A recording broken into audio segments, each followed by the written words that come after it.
قد كفاني علم ربي من سؤالي واختياري.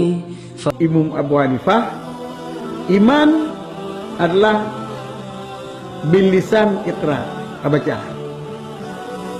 Bil qalbi na ma'rifah. Jadi benar baca la lidah, benar ma'rifah lama, benar ma'rifah lama mati, benar taturi lama mati Tuhan. Tuhan yang dapat tihna nyo bitatu mu mana turi nya mu mana tu turi nyo khilaf nama Allah na pegang makna turinya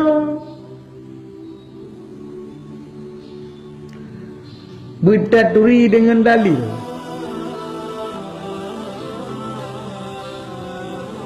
Si kurung-kurung dalil limani yang keyakinan dalam tauhid, watan bertauhid wajib katuku sifat 20 berserta dalil.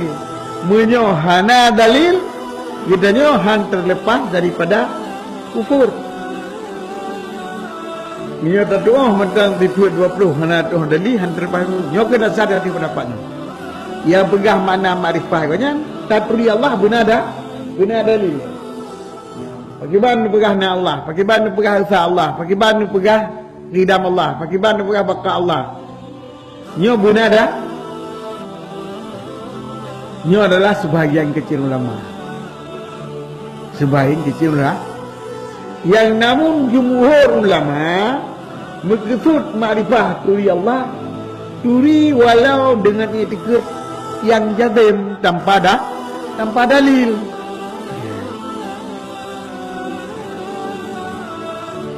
Menyebutkan watan bertauhid walau kutai tu kataan la qulu Allahu mawjudun. Ya. Menyekah long tekankan tetap ilung yakin Allahnya tabo utirawa. Allahnya na, Allahnya kidam, Allahnya baka. Manta dali nya bedanya. Nya kun etika ja lamate katanya yakin Tuhan hanya na Tuhan. Dari nek-nek tekan bergah na Tuhan. Dan Tuhannya tidak. Bagi praktik tekan na Tuhan si la ilaha illallah melukai umirah. Ya. Bagi praktik gebul la bujuun gayo num latah kan.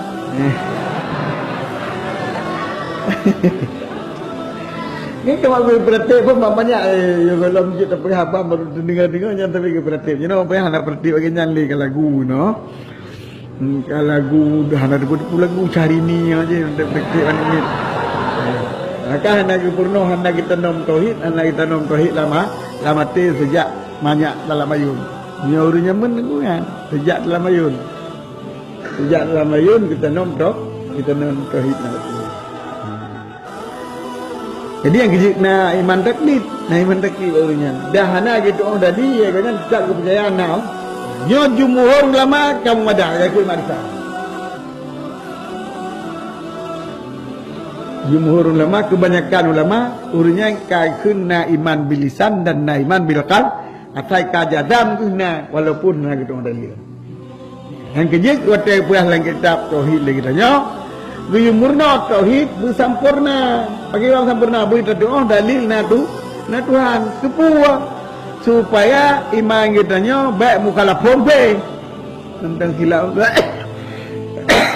tentang khilaf lama tentang sahih main dia kita dah menjadi karena dalil ittifaq ulama iman kita nya kata